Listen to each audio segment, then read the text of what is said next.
Hi everybody, it's Sally from Sally Stampers. Thank you for joining me today. Today I'm bringing you, I think I've called this a holiday tea pouch. Yeah, quite random, but I thought, I originally called it a hotel room tea bag. And then I thought that sounds ridiculous. So in the end I just came up with holiday tea pouch. And basically inside it is a little chocolate biscuit, a tea bag and a stick of sugar. I don't know about you, but whenever I don't stop in hotels much. It's mainly when I go on these wonderful meetings with Stampin' Up that I stay in hotels.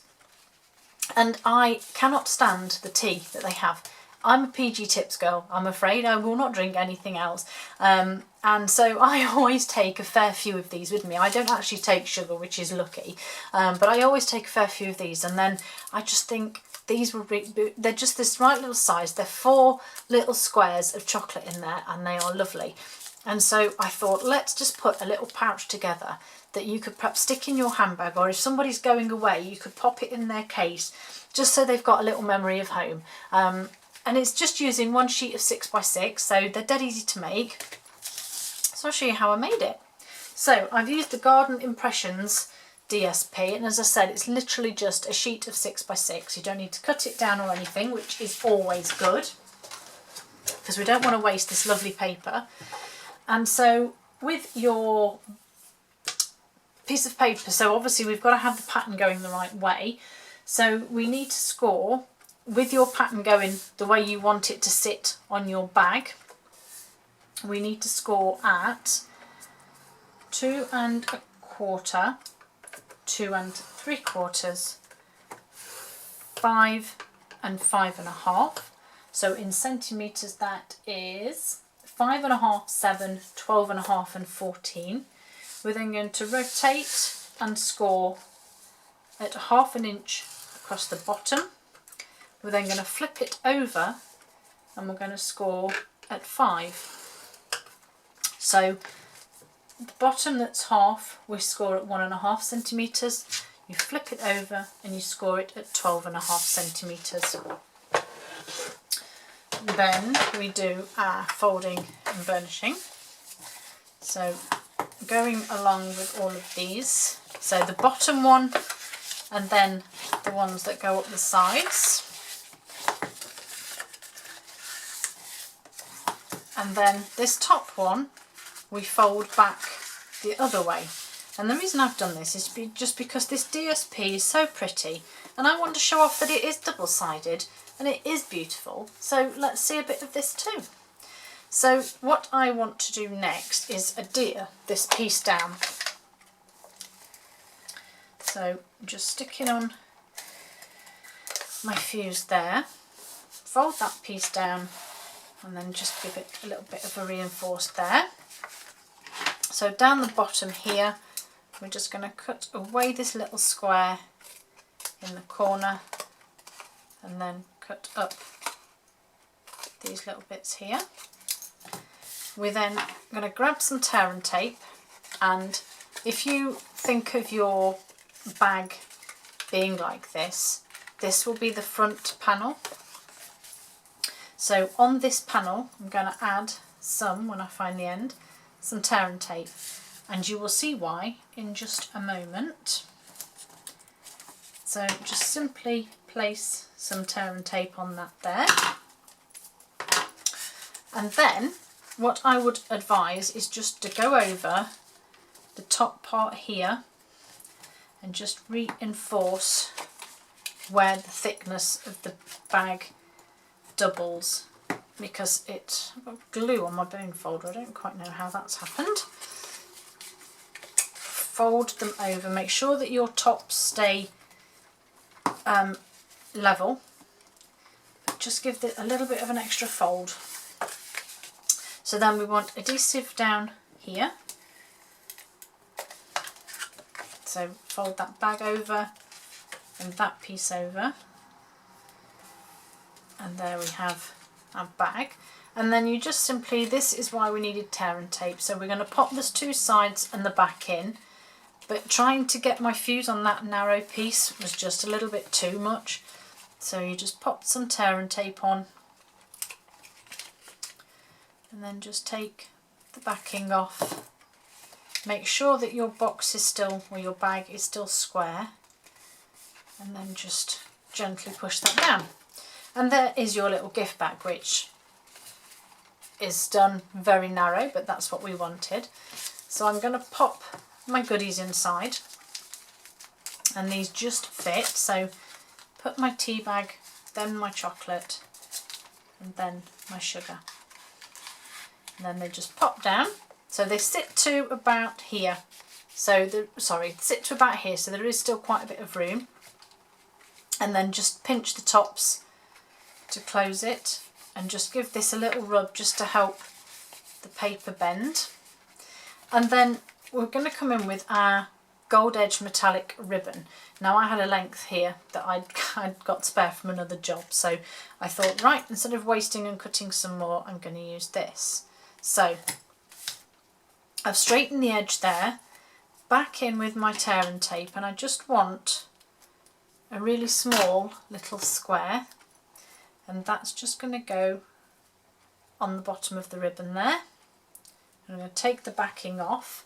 Now start with the back, so my seam's here, so this is the back of my box.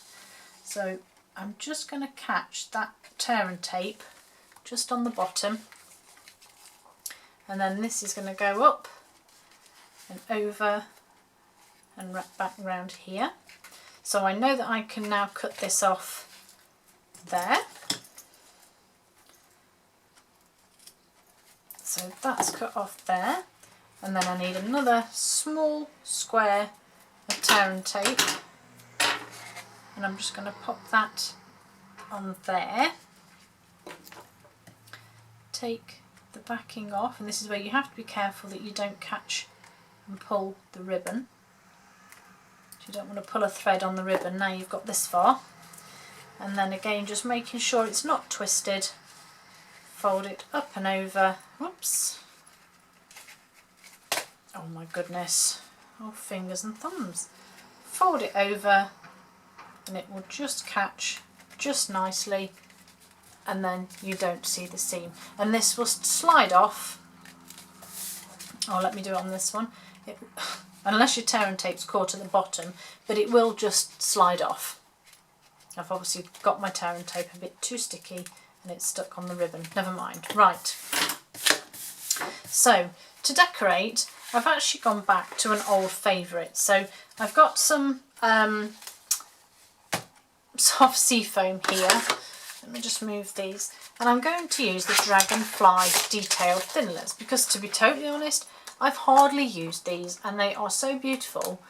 And I just thought, this was for another project, don't worry. So they're just going to sit nicely on there. So let's run these through the big shot.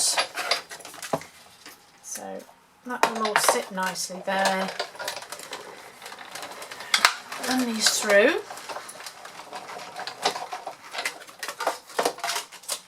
Right, let's get those out of the way and this out of the way.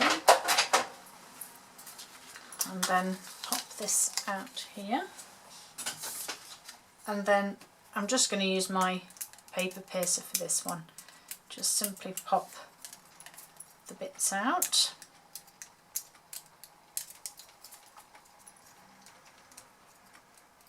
And they have not fallen out. There we go. The last few bits. I have got a die brush and I do use it a heck of a lot because it is fabulous, but I'm actually being a bit lazy today doing it this way. Right, there we go. Is that all of them? One more. Oh no, there's two more bits there. So that's that bit. That's that bit. And yes, that's that bit. Right, so let's get rid of this. And then just very carefully pop out, or her. Sorry, shouldn't assume, should I? So, oh well, that's got a little piercing hole in it, but I'm not too concerned because that will be hidden.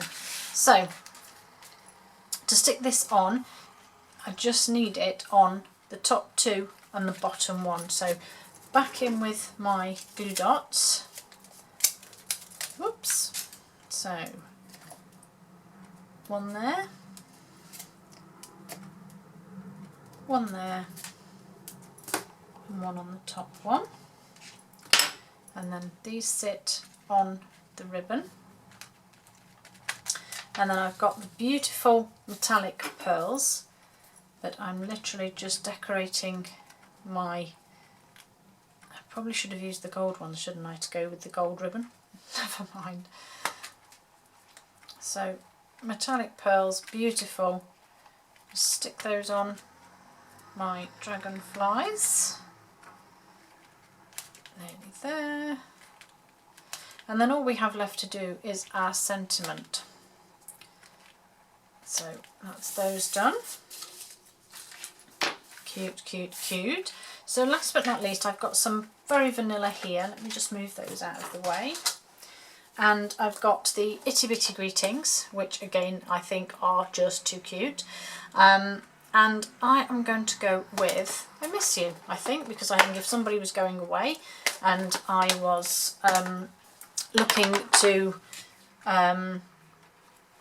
give them a little treat, I think I would probably miss them. So I Miss You just on there. Get rid of that ink pad because I don't want to get it all over me. And then I've got my classic label punch here, and I'm just going to punch quite close to that end. I'm hoping you can see. I've left all this here because I don't want this full sized. So if you struggle to, if you've got a very small sentiment and you think, well, I don't want all of that length, then you can trim it down. Pop it back in to your punch this way. Push it. If you're gentle with it, it will go eventually. The tail end comes out here, and then as long as it's still, make sure it's still lined up, which I will have to tip towards me, but as long as it's still lined up, not quite, but good enough, you have, oh my goodness, well it's okay, but you have a smaller sentiment. So yes, I know I've got a wonky bit there, but I'm not concerned because, I'll grab my snail, that wonky bit is being tucked under the ribbon. And I've literally just lined that up with the corner of the bag. And there you go. Now why is that stuck there? Why is he oh, it's on the wrong one. Oh well. Anyway, you get the idea. I did bottom to top, not top to bottom, silly me. Anyway, you get the idea. There we have two cute little holiday gift pouches, I think. I hope you enjoyed it and I hope it gave you guys some inspiration. See you all again soon. Bye.